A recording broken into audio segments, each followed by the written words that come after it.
म्हणजे नवनाथांचा अवतार हा नवनारायणांपासून आहे असं नवनाथ भक्ती सर आपल्याला सांगतो सर. सांगतो. आता महाराष्ट्रामध्ये आपण मच्छिंद्रनाथ महाराज, गुरु गोरक्षनाथ महाराज, गुरु जालिंदरनाथ महाराज, गुरु कानिफनाथ महाराज, गुरु वटसिद्ध नागनाथ महाराज, गुरु चरपटीनाथ महाराज, गुरु भरतरीनाथ महाराज, गुरु गहिनीनाथ महाराज यांच्यापासून हा नाथ संप्रदाय मानतो. भक्ती मार्ग पृथ्वी तलावर कलियुगामध्ये खूपच कमी झालाय. आता कलियुगाला तुमची गरज आहे. दुष्ट शक्ती पण खूप वाढली आहे. हिचा नायनाट करा आणि धर्म संस्थापनेचं कार्य तुम्ही करा, असं मी तुम्हाला प्रार्थना करतो. चौरंगीनाथ कोण आहे? चौरंगीनाथ महाराज ज्योती स्वरूप असे मानले जातात. गुरु गोरक्षनाथ महाराजांनी व भगवान आदिनाथ शिवांनी 30 पंथांचे 12 पंथ केले. मग त्याच्यात 12 म्हणजे कोण? 6 पंथ भगवान शिवाचे आणि 6 पंथ गुरु गोरक्षनाथ महाराजांचे. या नवनाथांना दत्त महाराजांनी दीक्षा दिल्याचं कुठेही वर्णन किंवा त्यांच्या परंपरेत त्याची मान्यता नाही का? विधी लिखित म्हणजे लिखित काही नाही. नवनाथ भक्तिसारात आहे पण तिकडे आखाड्यामध्ये हे लिखित नाही. वटसिद्ध नागनाथ महाराज, वटामध्ये जन्म झाला आणि नागिनीच्या पोटी जन्म झाला म्हणून वटसिद्ध नागनाथ महाराज अशी कथा ही नागनाथांच्या जन्माची. म्हणजे प्रभुराम चंद्र हे नाथपंथी.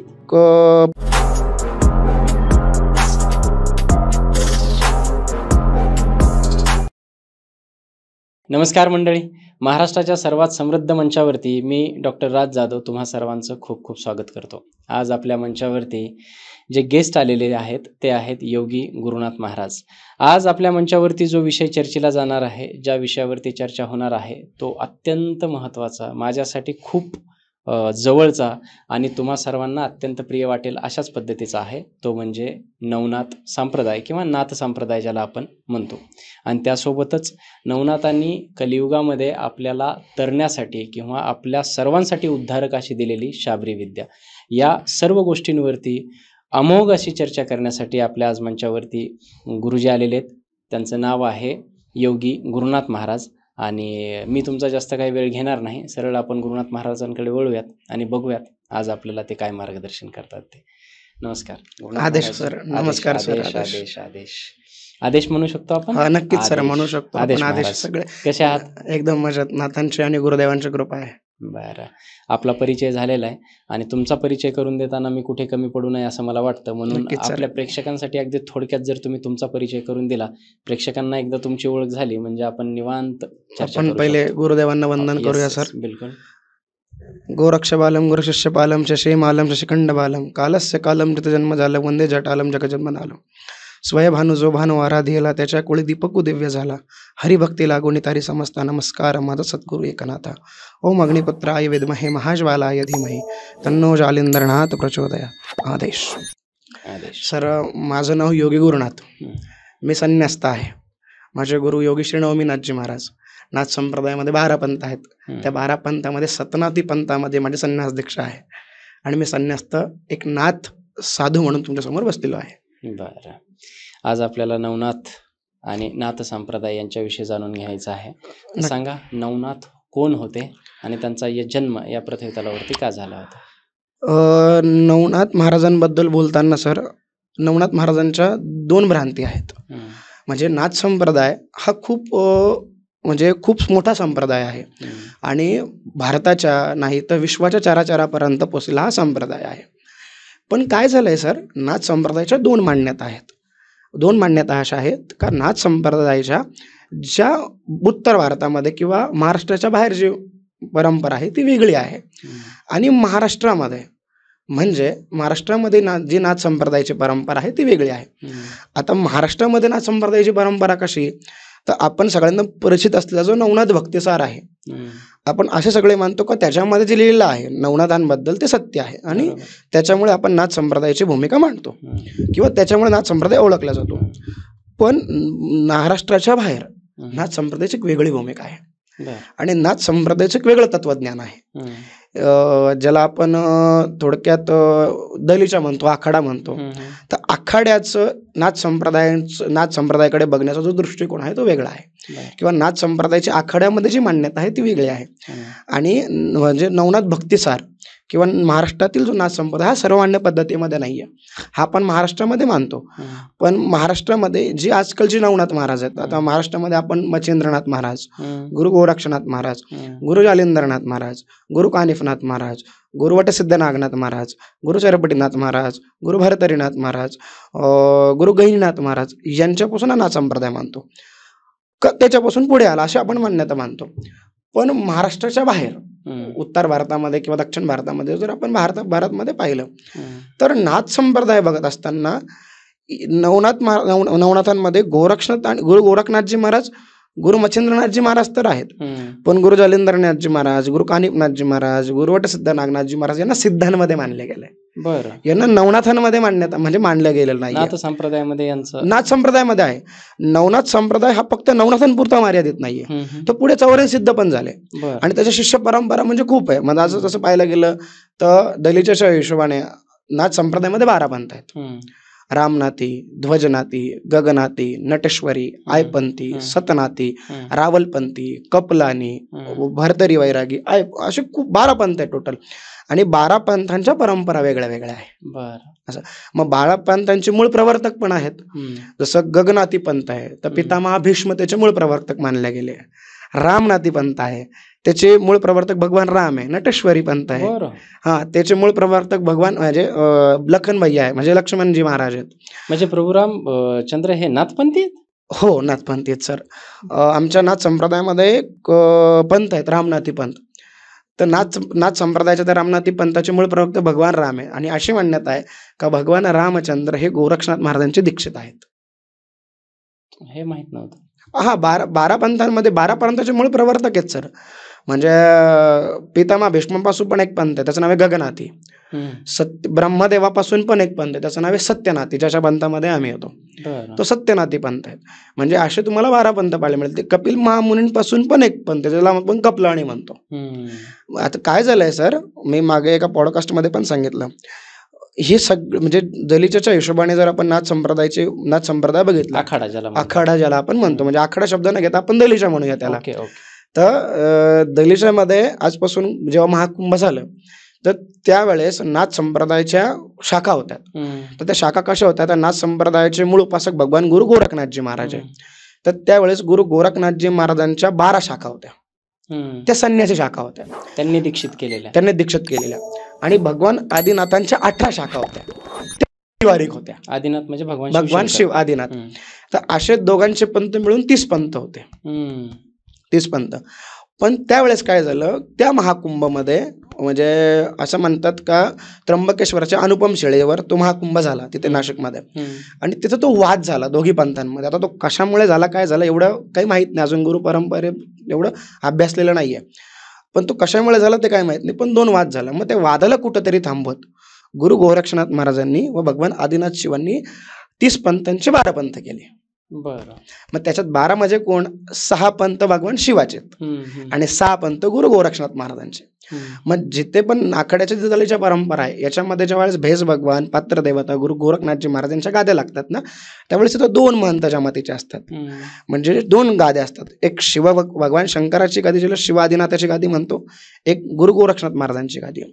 गुरु गोरक्षनाथजी महाराजांच्या गादीवर जे बसणारे महंत असतात त्यांना म्हणतात 12K महंत, म्हणजे 12च्या गादीवर बसणारे महंत. 18च्या गादीवर बसणारे महंतांना म्हणतात 18चे महंत. मग 18च्या गादीवर बसणारे सतनाथी महंत आणि 12च्या गादीवर बसणारे आयपंथी महंत. अशी मान्यता गुरु परंपरेने आपल्याला कळते. अशी मान्यता नाथ संप्रदायाची आहे. हा दलिजाचा नाथपंथ आणि हा दलिजाच्या अनुसार हा सतयुगापासून चालत आलेला नाथ संप्रदाय आहे. हा कलियुगामध्ये आरंभित झालेला नाथ संप्रदाय नाही, म्हणजे प्रभू रामचंद्राच्या काळापासून नाथ संप्रदाय आहे. असं म्हणजे भगवान रामायणामध्ये वगैरे कुठे उल्लेख येतो याचा? हा येतो सर. म्हणजे भावार्थ रामायणामध्ये थोडंसं मिळतं आपल्याला, नाथ संप्रदायाबद्दलही मिळतं. आणि नाथ संप्रदायाकडे जे ग्रंथ आहेत किंवा नाथ संप्रदायाकडे ज्या माहीत आहेत त्याच्यानुसार गुरु गोरक्षनाथजी महाराज सतनाथी पंथा सतयुगापासून आहेत अशी मान्यता आहे. बरं. आता हा झाला दलिजाचा नाथ संप्रदाय. आपण येऊया आता महाराष्ट्राच्या नाथ संप्रदायावर. महाराष्ट्राचा जो नाथ संप्रदाय आहे तो महाराष्ट्र पद्धतीने मान्य आहे सगळ्यांना का असं झालेलं असेल, पण महाराष्ट्राच्या बाहेर असं मान्यता नाहीये जास्त. म्हणजे नवनाथ भक्तिसार हा जो ग्रंथ आहे हा सर्वमान्य पद्धतीमध्ये नाही म्हणजे महाराष्ट्राला जे काही नवनाथ माहीत आहेत ते फक्त नवनाथ भक्तिसार ग्रंथामुळेच माहीत आहेत. हो, म्हणजे बस इव्हन मला सुद्धा ते माहीत होते आजपर्यंत हो, आपली चर्चा बरोबर. होण्याच्या अगोदर. पण सर तो ग्रंथ म्हणजे नवनाथ भक्तिसार हा पूजनीय ग्रंथ आहे. म्हणजे घरोघरी पारायण केलं जातं पारायण केलं त्याचं. जातं, खूप पूजनीय ग्रंथ आहे. पण सर तो अलीकडच्या काळात म्हणजे आजपासून फक्त 250 ते 300 वर्षापूर्वी लिहिला गेलेला ग्रंथ. 1819च्या 1819च्या मध्ये. म्हणजे त्याच्यामध्ये जर संवत्सर तारीख पाहिली आपण तर नरहरी मालो धोंडीसूत विरचित तो ग्रंथ आहे. त्याच्यामध्ये नरहरी मालो धोंडीसूत असं लिहितात शेके 1741 प्रथम नामी ज्येष्ठ मास शुक्ल पक्ष प्रतिप्रदेश ग्रंथ समाप्त झाला. आणि संवत्सर तारीख ते देतात. 1819 ती तारीख मिळते आपल्याला. बरोबर. मग त्याच्यामध्ये काय लिहिलेलं आहे म्हणजे आपण आता त्याच्यावरच बोलणार आहोत नाही का आज. आता महाराष्ट्राचा जो मूळ नाथ संप्रदाय आहे त्याच्यावर मध्ये लिहिलेलं काय आहे का ज्या वेळेस नवनाथ महाराजांचं मूळ कार्य कलियुगाला गरज पडली. मग ज्या वेळेस काय झालं कलियुगामध्ये दुष्टशक्ती दुष्टबाधा भक्ती महात्म्य पूर्णपणे कमी व्हायला लागलं. भक्ती महात्म्याचा पूर्णपणे नाश व्हायला लागला. त्यावेळेस भगवान श्रीकृष्णाने द्वारकेमध्ये एक सभा लावली आणि त्या द्वारकेमध्ये लावलेल्या सभेसाठी त्याने नवनारायणांना आमंत्रित केलं असं नवनाथ भक्तिसार आपल्याला सांगतो. बरं, तर नवनारायण ही कोण तर श्रीमद भागवताच्या 2ऱ्या व 3ऱ्या स्कंदामध्ये नवनाथ महाराजांचा उल्लेख मिळतो जो नेहमी राजाशी संवाद झालेला आहे. आता हे नवनारायण कोण तर ऋषभदेव नावाचे देव होते म्हणजे त्यांना ब्रह्मपुत्र मानतात.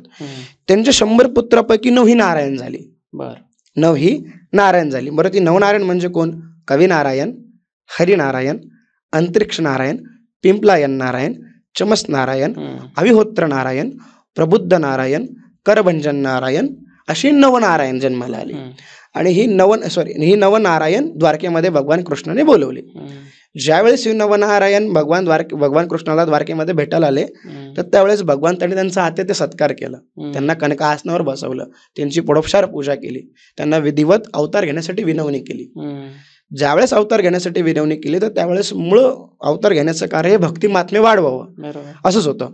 त्यावेळेस त्यांनी भगवान कृष्णाने नवनारायणांना प्रार्थना केली का हे नवनारायणांनो भक्ती मार्ग पृथ्वी तलावर कलियुगामध्ये खूपच कमी झालाय.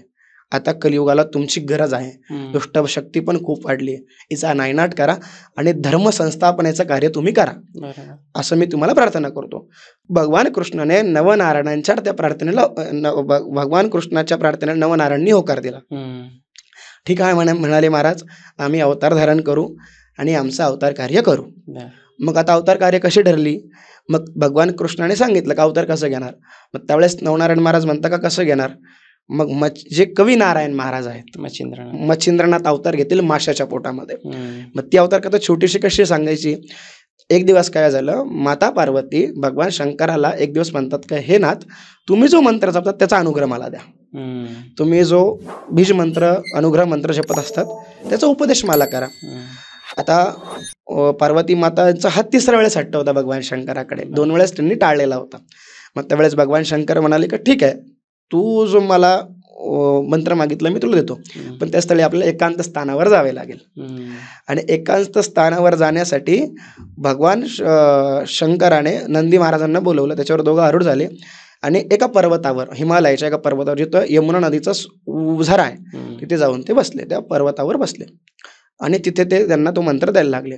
त्याच्यामध्ये कथा अशी झाली होती का पूर्वी उपचरी वसू नावाचे वसू ते जे स्वर्गात राहतात इंद्राच्या सभेमध्ये असतात त्यांचा तेजोपात यमुना नदीमध्ये होतो.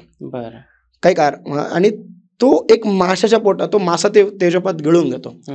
त्याच्यामध्ये कवी नारायण महाराज संचार करतात आणि त्या माशाच्या पोटामध्ये अंड वाढायला लागतं गर्भ तयार होतो. त्याच्यामध्ये कवी नारायण महाराज असतात आणि तो मासा त्याच ठिकाणी असतो त्या हिमालयामध्ये त्या यमुना नदीमध्ये. आणि त्याच पर्वतावर भगवान शिव हे पार्वती मातेला अनुग्रह करत असतात. ज्या वेळेस पार्वती मातेला ते अनुग्रह करत असतात त्यावेळेस तो अनुग्रह पार्वती माता ऐकतेच पण खाली असलेल्या माशाच्या पोटामधले मच्छिंद्रनाथ महाराज सुद्धा तो अनुग्रह ऐकतात.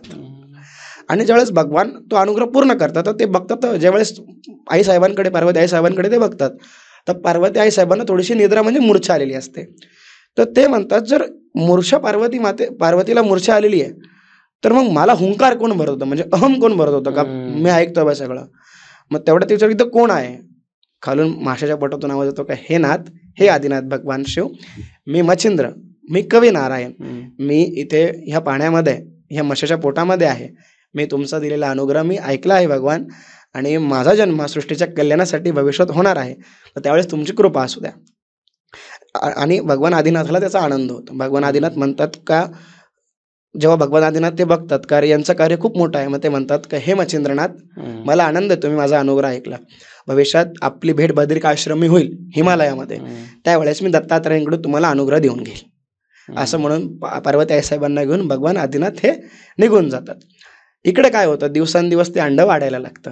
9 महिने 9 मास पूर्ण झाल्याच्या नंतर ज्यावेळेस त्या माशाला वेदना होतात, त्या मासा त्या एका किनाऱ्यावर ते अंड टाकून देतो. ते अंड टाकून दिल्याच्या नंतर मग जसं अंड ते तेजस्वी असतं, त्याच्यावरून प्रकाश निघत असतो. मग काय करतं, अंड पाहिल्याच्या नंतर काही बगळ्यात आणि त्या अंड्याला टोच मारतं, ते फुटतं. जसं ते अंड फुटतं त्याच्यावर सूर्यप्रकाश पडतो आणि त्याच्यातून बाळ रडायला लागतं. तर सगळे देवलगच पुष्पवृक्षाव करतात का, असं म्हणतात का मच्छिंद्रनाथ महाराजांचा जन्म झाला. पुष्पवृक्षाव करताना ते बाळ खूप मोठ्या मोठ्याने रडायला लागतं. ते बगळे त्याच्या आजूबाजूला जमलेले असतात. मग त्या ठिकाणी एक कोळोबा नावाचे कोळी असतात, जे मासे पकडायला गेले असतात त्या नदीवर. मग ते बघतात का, एवढ्या अरण्यामध्ये की त्या नदीच्या किनाऱ्यात कुठल्या तरी बाळाचा रडायचा आवाज येतोय. म्हणून ते बघत असतात का, कुठे कुठे कुठे कुठे ते बघतात. तर त्यावेळेस त्यांना एका किनाऱ्यावर एक अंड फुटलेलं दिसतं, एक बाळ रडलेलं दिसतं. ते जातात, अरे बापरे, हे कोणाचं बाळ आहे म्हणून इकडे तिकडे पाहतात, त्यांना कोणी दिसत नाही. एवढ्या जंगलामध्ये नदीच्या किनारी कोण बाळ ठेवून गेलं. म्हणून ते बाळू चालतात आणि हे करतात. जसं कळतं आकाशवाणी होते का, हे कोळबा कोळी हे दुसरे तिसरीकडून असून साक्षात श्री मच्छिंद्रनाथ महाराज आहेत. यांचा अवतार सृष्टीच्या कल्याणासाठी व भक्ती मार्ग वाढवण्यासाठी झालाय. यांचा तू सांभाळ कर, वेळ आल्याच्या नंतर हे एक अवतारी महापुरुष आहे, तुझ्या लक्षात येईल. असं म्हणून ते बाळ घेऊन ते तिथून निघून जातात.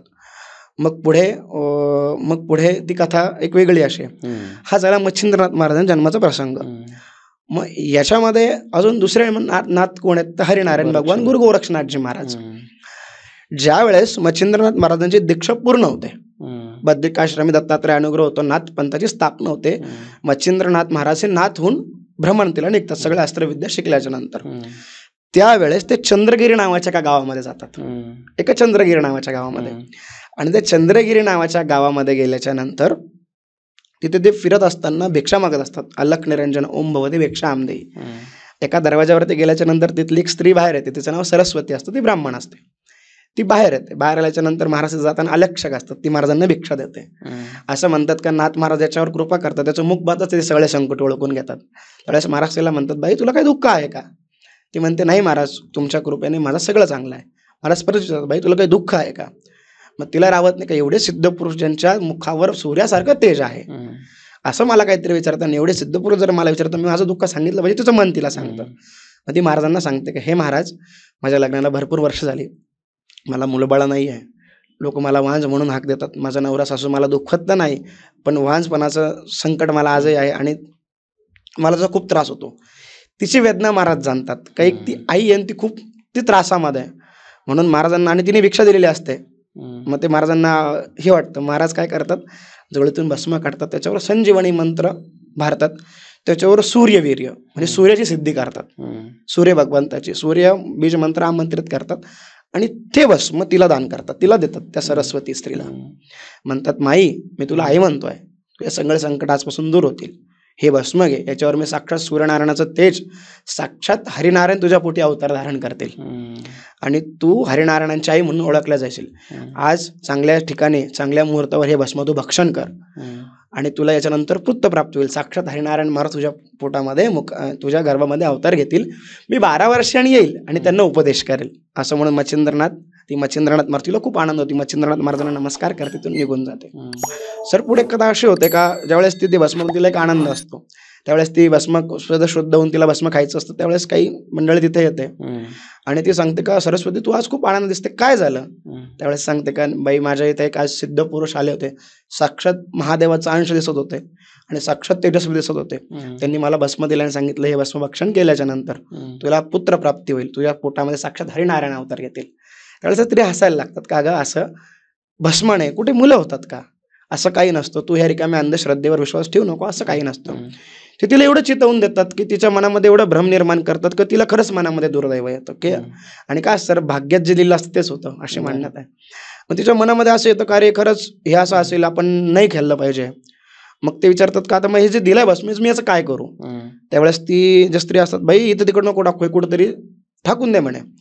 म्हणे कुठं टाकायचं, असं अपवित्र ठिकाणी पण चालणार नाही, शेवटी देवाने म्हणजे साधूने दिलेलं भस्म आहे. त्यावेळेस ती एक स्त्री सुचवते काही काम कर, आपल्या मागच्या याच्यात गाईचा गोठा, त्या गाईच्या गोठ्यामध्ये भस्म टाकून दे. आता सर ती ते भस्म घेते आणि त्या गाईच्या गोठ्यामध्ये टाकून देते. पण विधिलिखित सगळं तर आहे का, जसं त्याच्यावर सूर्यमंत्र आहे, त्याच्यावर हरिनारायण महाराज संचार करणार होते, जसं ते भस्म त्या गाईच्या शेणामध्ये पडतं सर, त्याच्यामध्ये साक्षात हरिनारायण महाराज संचार करतात. त्या शेणामध्ये, त्या भस्मामध्ये, त्या शेणामध्ये हरिनारायण महाराज संचार करतात आणि त्या शेणामध्ये बाळा जन्माला येतो.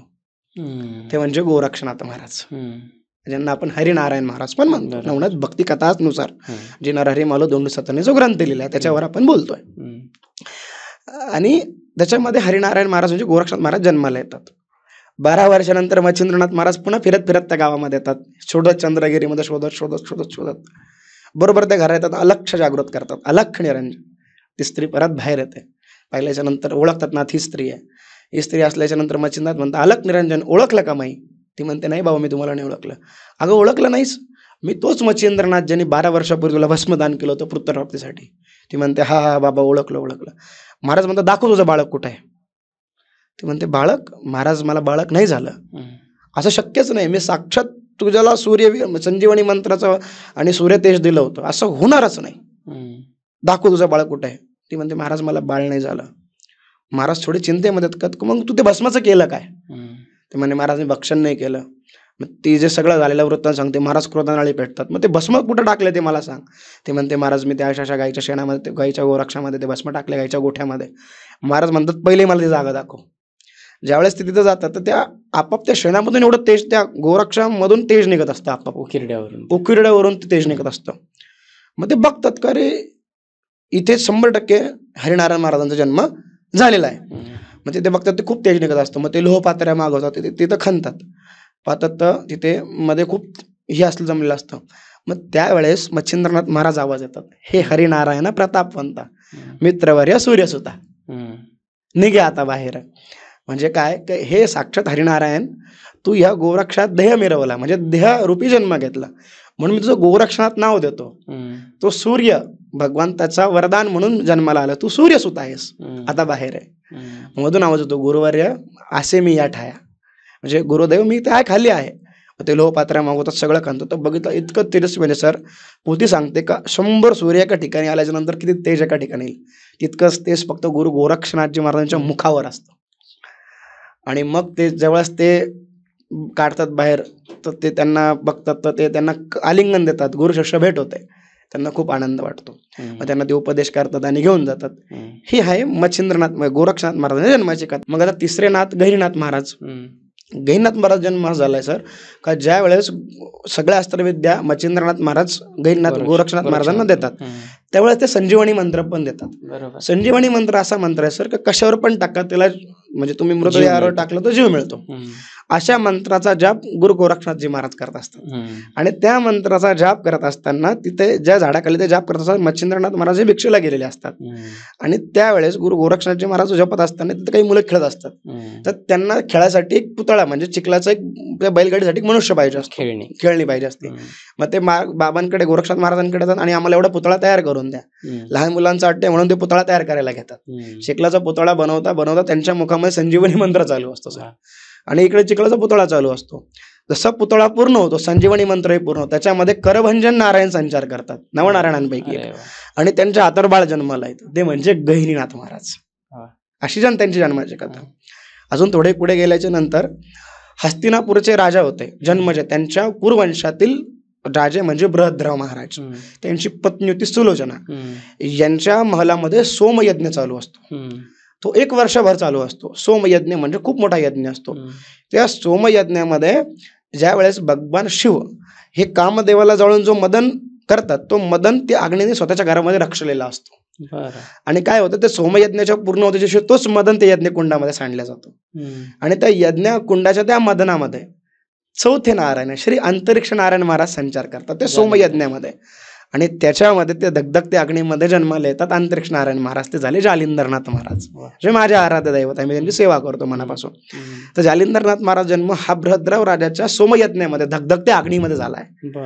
आणि ज्यावेळेस अग्निदेव त्यांना म्हणजे हे करून येतात तर अग्नीमधून जन्म झाला, ज्वालेतून जन्म झाला म्हणून जालिंदरनाथ. आणि तसे आहेत ते, म्हणजे जालिंदरनाथ महाराजांवर खूप बोलण्यासारखं आहे सर, भयंकर आहे, म्हणजे माझं आराध्य दैवत आहे. पुढे जर आपण गेलो तर हेच जालिंदरनाथ महाराज बद्रिकाश्रम यांचं तप पूर्ण झालं याच्यानंतर हिमालयामध्ये शिव अर्चना करत असतात.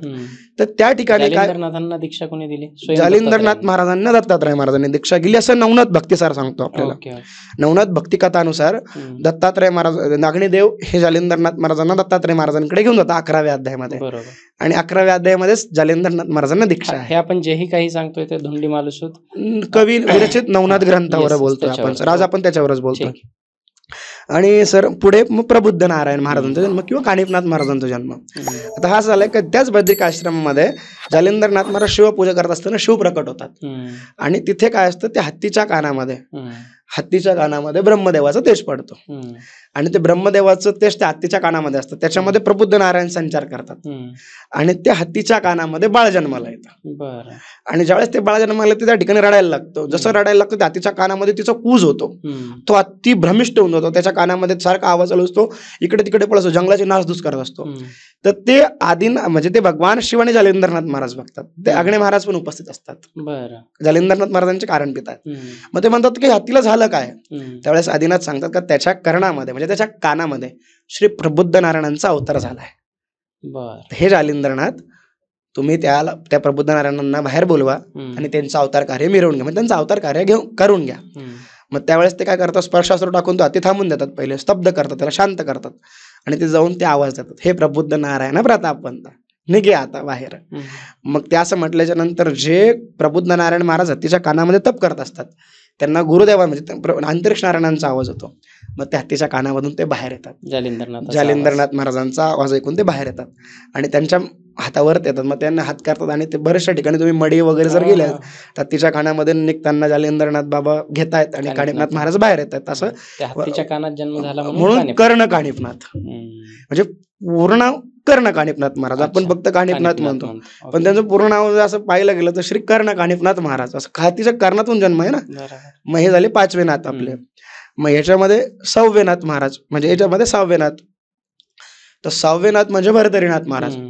सूर्यदेवाचं तेज एका भरतरी पात्रामध्ये पडतं, भरतरी पात्रामध्ये भिक्षा पात्र कौलिक ऋषीच्या आश्रमामध्ये एका भिक्षा पात्रामध्ये पडतं.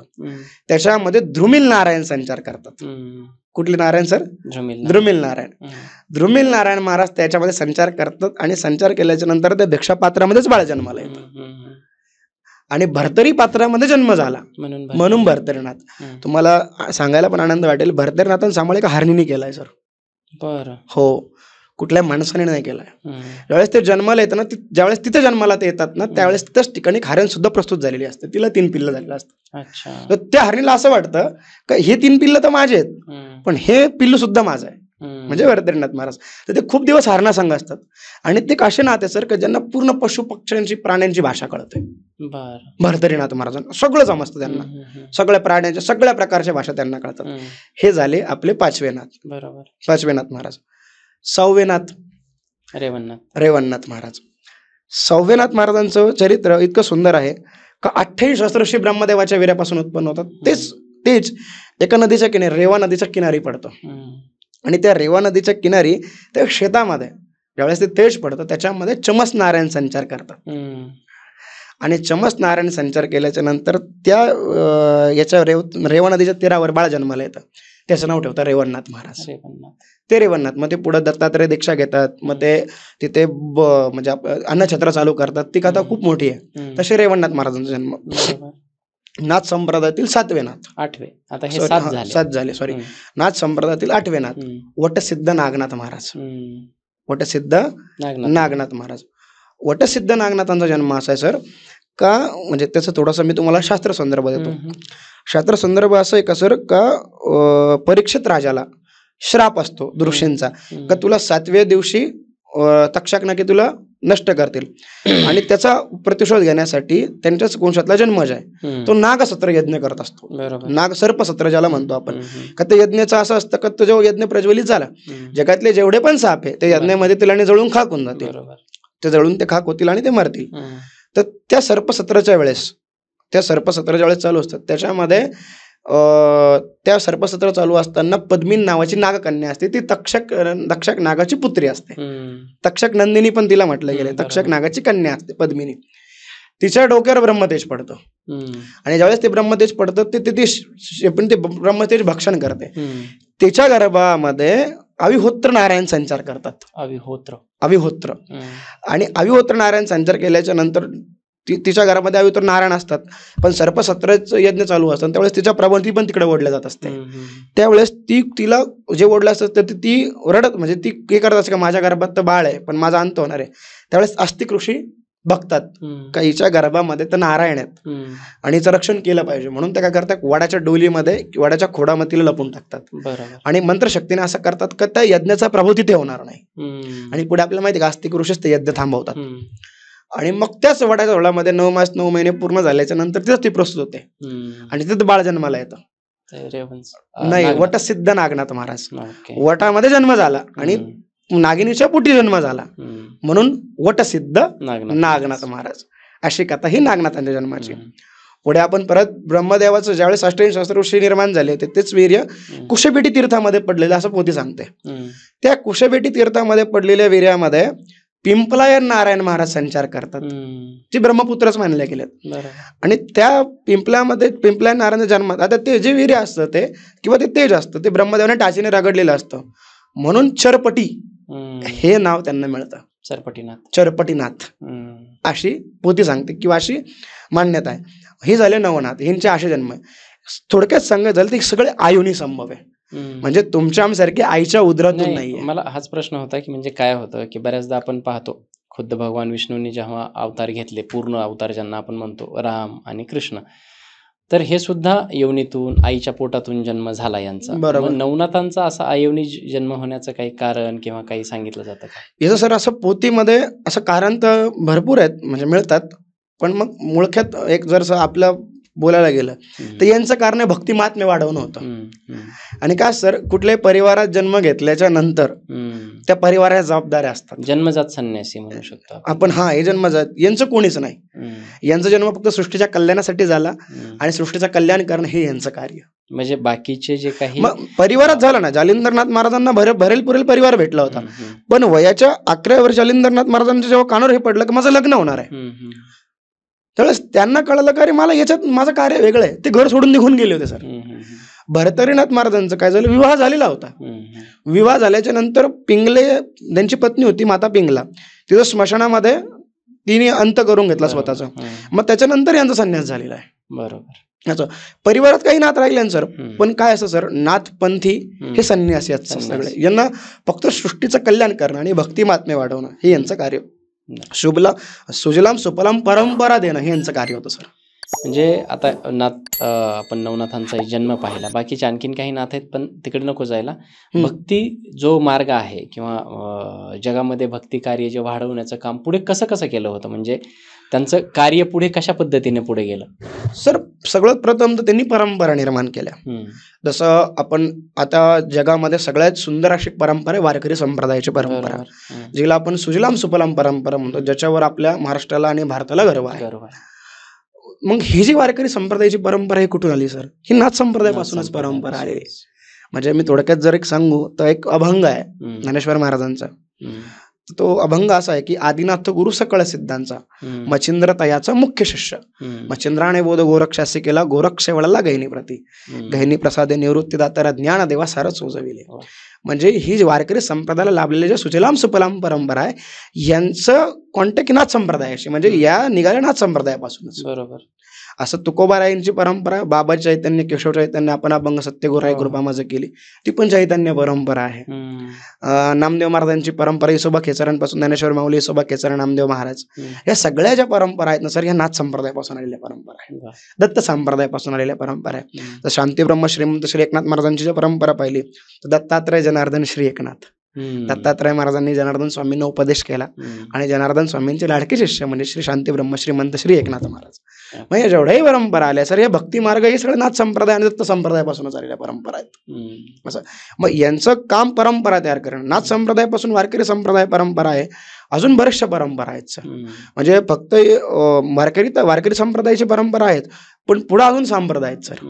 म्हणजे कपालिका एक संप्रदाय आहे, तुम्हाला सांगतोय, परत एक संन्यासी संप्रदाय आहे. अशी भरपूर संप्रदायांचा उगम नाथ संप्रदायामध्ये. आता वाचण्यात असं आलं सर का जे सुफी संप्रदाय आहे तो जालिंदरनाथ महाराजांपासून आहे. बरं. सुफी संप्रदायाचे संस्थापक जालिंदरनाथ महाराजांना मानले गेले. असं म्हणजे जालिंदरनाथ महाराजांचे प्राचीन काळामध्ये काम चाललं. प्राचीन काळामध्ये त्यांनी अफगाण, इराण त्या साईडला पण महाराजांचे धुणे व तिकडे कार्य केलं. तर त्यावेळेस तिथे काही परंपरामध्ये म्हणजे तिथे वाचताना पीर जालिंदरनाथजी असं पण नाव निघतं. बरं. योगी जालिंदरनाथजी असं पण नाव निघतं. भक्ती परंपरा वाढवत असताना आपण एखाद्या गुरुकडे जेव्हा पाहतो तो संन्यासी, योगी अशा पद्धतीचं त्यांचं वर्णन किंवा एक लोकांच्या माइंडमध्ये त्यांची तशी इमेज येते. परंतु नवनाथ भक्तिसार ग्रंथ वाचताना मी पण वाचलेला 1-2 वेळेस, तर त्याच्यात असं म्हणजे मच्छिंद्रनाथ, गोरक्षनाथ आणि जवळपास सर्वच नाथांच्या अशा फार मोठ्या मोठ्या लढाया दाखवल्यात. आणि त्या लढाया म्हणजे अगदी सर्वसामान्य लोकांशी नाही तर देवादिकांशी आहेत आणि त्यांनी पराजित केलेला आहे. बरोबर आहे. त्याच्याबद्दल काय सांगाल? त्याच्याबद्दल सर एवढंच म्हणेल मी का नरहरी मल्लधोंडी सुतांनी अभ्यास करूनच तो ग्रंथ लिहिला असेल आणि नरहरी मल्लधोंडी सुतांनी जे लिहिलं आहे ते पूजनीयच आहे. मग त्याच्यामध्ये काय लिहिलं असतील का प्रत्येक लढाई ही काहीतरी कारणास्तव झाली आहे. प्रत्येक लढाईच्या मग काहीतरी कारण होतं. तसं आता आपण नेहमी म्हणतो का मारुती रायाशी युद्ध झालेलं आहे मच्छिंद्रनाथ महाराज 3ऱ्या अध्यायामध्ये रामसेतूच्या वेळेस ते तिथे गेले होते, युद्ध झालं होतं. पण ते युद्धाच्या मागे पण एक सर कारण होतं.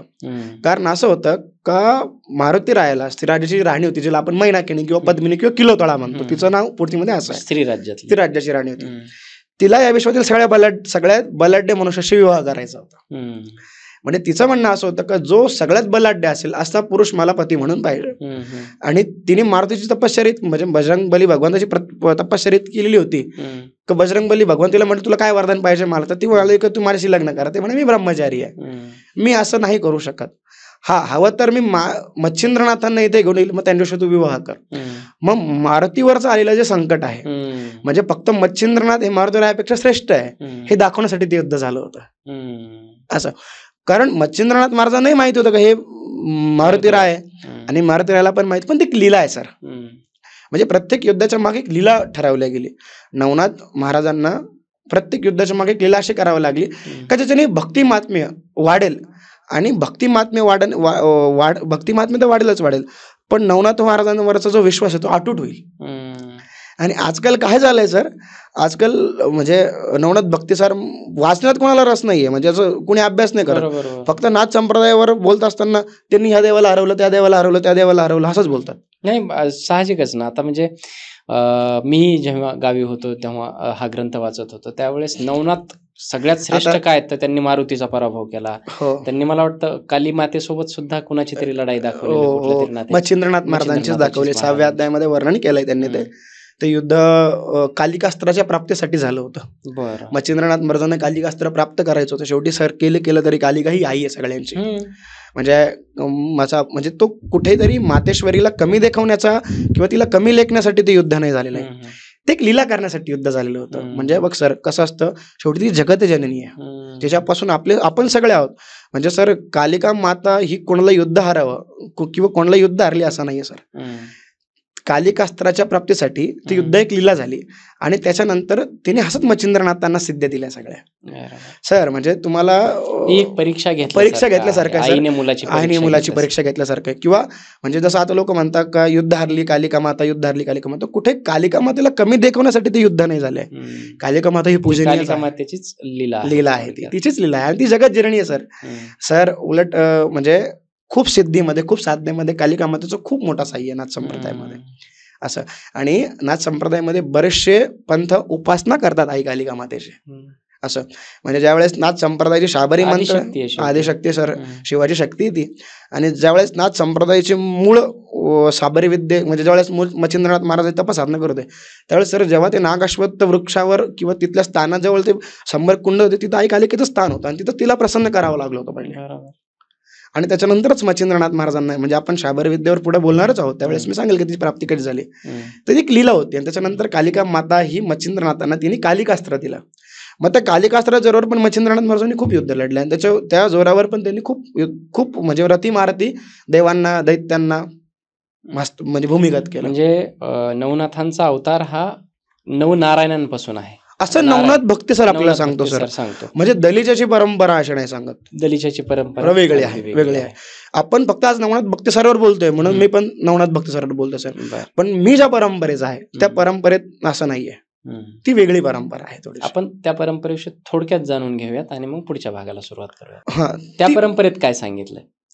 त्या परंपरेत सांगताना सर म्हणजे एक खूप सुंदर परंपरा आहे. सर मुख्य फरक काय आहेत म्हणजे नवनाथ भक्तिसार ग्रंथामध्ये आणि तुम्ही ज्या परंपरेविषयी सांगणार आहात उत्तर भारतामध्ये किंवा ज्या परंपरेमध्ये नवनाथाचं वेगळं वर्णन केलं जातं, तर ते काय मुख्य फरक काय आहेत की इकडे हे असं आहे इकडं असं नाही. आपल्याला काय कोणाला दुखवायचं नाही, परंतु फक्त महाराष्ट्रात ही परंपरा चालते जी त्यांना मान्य नाही, बरोबर, त्यांची मान्यता आहे आणि इकडे महाराष्ट्रातील नवनाथ भक्तिसार ग्रंथाची ही मान्यता आहे. कसं आहे, प्रमुख महत्वाचे फरक काय आहेत? प्रमुख महत्वाचे फरक असेच सर का जे नवनाथ महाराज आहेत दलिताच्या हिशोबाने ते सगळे देवांचा अवतार मानले गेले आहेत, बरोबर, नवनारायणांचा अवतार नाही मानले गेले आहेत. अच्छा. आणि नवनाथ भक्तिसार सांगतो की ही नवनारायण आहेत, बरं, पण दलिचा असं नाही म्हणत.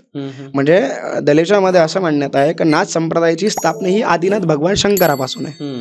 भगवान आदिनाथ शिवांनी पार्वती आई साहेबांना उपदेश केला, त्यांना उदयनाथ हे नाव दिलं, त्यांना नाथ पंथाची दीक्षा दिली. बरं. मग त्याच्यानंतर आदिनाथ महाराजांनी 3 शिष्य अजून निर्माण केले. कोण? गुरु मत्स्येंद्रनाथजी महाराज, गुरु जालेंद्रनाथजी महाराज. मग आदिनाथ उदयनाथ महाराज, जालंधरनाथ महाराज आणि मत्स्येंद्रनाथ महाराज. तर त्याच्यामध्ये उदयनाथ हे पहिले शिष्य आदिनाथ महाराजांचे, त्याच्यानंतर मत्स्येंद्रनाथ महाराज हे दुसरे शिष्य आणि जालंधरनाथ महाराज हे तिसरे शिष्य. मी तिथे जालिंदर या शब्दाचा उपयोग जालंधरनाथ असं जालंधरनाथ म्हणतात. जालिंदर आपण महाराष्ट्रामध्ये असू शकतो सर, नक्कीच. तर तिथे काय झालं, नाथ संप्रदायाची दीक्षा देत असताना पहिली दीक्षा ही उदयनाथ म्हणजे माता पार्वती आई साहेबांना झाली, दुसरी मत्स्येंद्रनाथ महाराजांना झाली, तिसरी जालंधरनाथ महाराजांना झाली. आणि त्याच्यानंतर भक्तिमात मी पुढेच वाढवत असताना गुरु मत्स्येंद्रनाथ महाराजांनी गुरु गोरक्षनाथ महाराजांना नाथ संप्रदायाची दीक्षा दिली, उपदेश केला. मग त्याच्यानंतर काय झालं, गुरु गोरक्षनाथ महाराजांनी तो पंथ पुढे नेला. म्हणजे गुरु गोरक्षनाथ महाराजांनी विष्णूला उपदेश केला, ते झाले संतोषनाथ जी. भगवान विष्णू आमच्यामध्ये संतोषनाथ मानले जातात. ब्रह्माला उपदेश केला, ते आमच्यामध्ये सत्यनाथ मानले जातात. मग गुरु गोरक्षनाथ महाराजांनी अचल चंबेनाथ म्हणजे शेषनाग, ज्याच्यावर भगवान विष्णू झोपतात, आपण म्हणतो शेषनाग महाराजांना उपदेश केला, ते म्हणतात अचल चंबेनाथ. नंतर गणपती बाप्पांना उपदेश केला, ते म्हणतात गजबेली गजगंडनाथ, गजगदडनाथ असं पण म्हणतात. हनुमानजी महाराजांना उपदेश केला बीर बंकनाथ, आणि अजून एक शिक्षक सिद्ध चौरंगीनाथ. असे चौरंगीनाथ कोण आहेत? चौरंगीनाथ महाराज ज्योती स्वरूप असे मानले जातात. असं म्हणजे असं चौरंगीनाथ महाराज पण हे सिद्धच आहे आणि ते गोरखनाथ महाराजांचे शिष्य आहेत. म्हणजे नाथ परंपरेमध्ये सर्वात आदिनाथ भगवान शिवशंकर आणि त्यांनी मग मच्छिंद्रनाथापासून गोरक्षनाथ आणि याच्यामध्ये जालेंद्रनाथ महाराजांचा पण शिष्य परिवार आहे, उदयनाथ महाराजांचा. मग प्रत्येकाचे नवनाथांचे 84 सिद्ध पण पुढे झाले ना. मग त्र्यंबकेश्वरला अनुपम शिळेवर गुरु गोरक्षनाथ महाराजांनी 84 सिद्धांना उपदेश केला होता. नाथ संप्रदाय फक्त नवनाथांपुरी मर्यादित नाही राहिला सर, याच्यामुळे खूप परंपरा आल्या. मग ही मान्यता आहे दलिच्या परंपरेची, आखाड्याची परंपरा, ज्याच्यामध्ये गुरु गोरक्षनाथ हे महाराज ही आद्य दैवत मानले जातात आमचं. पण या नवनाथांना दत्त महाराजांनी दीक्षा दिल्याचं कुठेही वर्णन किंवा त्यांच्या परंपरेत त्याची मान्यता नाही का? सर तसं विधी लिखित म्हणजे लिखित काही नाही. नवनाथ भक्तिसारात आहे पण तिकडे आखाड्यामध्ये लिखित नाही असं, म्हणजे आम्ही म्हणजे अजून गुरुवाणीतून असं कुठं ऐकलं नाही असं. फक्त नवनाथ भक्तिसारामध्ये आपण वाचू दत्तात्रय महाराजांनी दीक्षा दिली व नाथ संप्रदाय पुढे आला त्याच्यापासून, पण आखाड्याच्या ज्या परंपरामध्ये आहे तिथे असं कुठेही ऐकलं नाही आम्ही अजून. मग त्यांच्या पण नाही, प्रमाणात पण म्हणजे तसं म्हणण्याच्या ऐवजी अजून आम्ही गुरु लोकांकडून दत्त महाराजांबद्दल तसं ऐकलंच नाही काही. मग तिथे फक्त आखाड्यामध्ये आदिनाथ महाराजांपासूनच नाथ संप्रदाय आहे, मग पुढे तो गोरक्षनाथ महाराजांनी पुढे नेला असं सांगतो. एवढं आहे. आणि त्याच नाथ संप्रदायांनी पुढे शाबरी विद्या. आणि काय सर, नाथ संप्रदाय हा एक म्हणजे वैयक्तिक सांगतो, नवनाथ भक्तिसार काय सांगतो का कलियुगामध्ये आला. पण सर नाथ संप्रदाय हा कलियुगापुरता मर्यादित संप्रदाय नाहीये. हा प्राचीन काळापासून आलेला संप्रदाय सर. नाही, ज्या पद्धतीनं भगवान शिव, त्याच्यानंतर पार्वती, त्याच्यानंतर मग हे अगदी सत्ययुगाच्याही सतयुगाच्या पण अगोदर आहे. असे म्हणण्यात आहे सर का सतयुगामध्ये बी गुरु गोरक्षनाथजी महाराजांचं कार्य आहे. द्वापर युगात पण कार्य आहे, त्रेतायुगात पण कार्य आहे. कलियुगात तर सर आता तुम्हाला विश्वास नाही पटणार, पण हे सत्य आहे. कलियुगाच्या मध्ये गुरु गोरक्षनाथ महाराजांचं 100 वर्ष राज्य बाकी आहे अजून. बरं. हो, गुरु गोरक्षनाथ महाराज अजून बी भ्रमण करतायत, ते अजून बी आहेत. आणि म्हणजे ज्यावेळेस गुरु गोरक्षनाथ माता ज्वालामाईला गेले होते, तिथं ज्वालामाईची डिब्बी आहे, तिथे गेले होते, तर भगवान गुरु गोरक्षनाथजी महाराजांच्या संत संगत होते. त्यासाठी खिचडी बनवायला आई साहेबांना सांगितली होती. आणि आई साहेबांनी पाणी ठेवलं होतं आणि गोरक्षनाथ महाराज खिचडीसाठी सामग्री आणायला आले होते, पण ते परत गेलेच नाही. तर ते पाणी आज बी उकळत आहे तिथं गोरक्षा डिब्बीला, ज्वालामाईला, हिमाचलमध्ये. बरं. आणि तिथे ज्वालामाई आज बी वाट बघते का गुरु गोरक्षनाथजी महाराजाच्या मी भंडारा लावल. तर त्यावेळेस सर म्हणजे आमचे गुरु लोक सांगतात, आणि गुरुवाणीतून मी ऐकलं, दादा गुरु महाराजांच्या वाणीतून ऐकले आणि माझ्या गुरु महाराजांच्या वाणीतूनही ऐकलंय. तर त्यावेळेस गुरु गोरक्षनाथजी महाराज येणार आहेत. 100 वर्षाचं अजून राज्य बाकी गुरु गोरक्षनाथजी महाराजांचं. 100 वर्षाचं राज्य करणार आहेत, परत येणार. आणि त्यावेळेस जेवढेही नाथजी लोक आहेत, म्हणजे दर्शनी नाथजी, अवघड नाथजी, जेवढे बी संन्यासी नाथजी लोक आहेत, जेवढ्यांच्या पण संमध्ये झाल्या सगळ्यांच्या, त्यांना परत उठवणार आहे सगळ्यांना. आणि ज्वालामाईपासून तर वैष्णव मातेपर्यंत पंगत लावणारी खिचडीची. आणि स्वतः गुरु गोरक्षनाथजी महाराज प्रत्येक साधूला हाताने वाढणार आहे. आणि आज बी आमची मान्यता सर, गुरु गोरक्षनाथजी महाराज आहे, भ्रमण करतात आज बी. जर आता मी तर अवघड आहे सर, माझ्या एक वरचे स्टेप म्हणजे माझे गुरुदादा गुरु महाराज हे दर्शनी आहे. ज्यांच्या कानामध्ये कुंडल असतात त्यांना आम्ही दर्शनी म्हणतो, ज्यांच्या कानामध्ये कुंडल नसतात ते अवघड असतात. आणि ज्यावेळेस कानशिरे होतात तर त्यावेळेस कानशिरे गुप्त पद्धत आहे, त्यावेळेस स्वतः गुरु गोरक्षनाथजी महाराज येऊन सेवा करून जातात त्या साधूची, अशी मान्यता आहे. हे सत्य आहे सर. आणि म्हणजे माझं मला झाला काय दृष्टांत कधी सर, म्हणजे दृष्टांत नाही झाला, म्हणजे दृष्टांत म्हणू आपण एवढे पात्र पण नाही आहे भगवान गुरु गोरखनाथजी महाराज. पण काय झालं सर, माझी ज्यावेळेस संन्यास दीक्षा होती त्याच्या आदल्या दिवशी एक घटना अशी घडली आहे का ते मी अजून बी आम्ही अचंबी म्हणजे आहे, आम्हाला वाटतं का त्या दिवशी काहीतरी झालंय. काय झालं सर, माझी संन्यास दीक्षा होती. माझी संन्यास दीक्षा 20 फेब्रुवारीला अहिल्यानगर इथे झाली.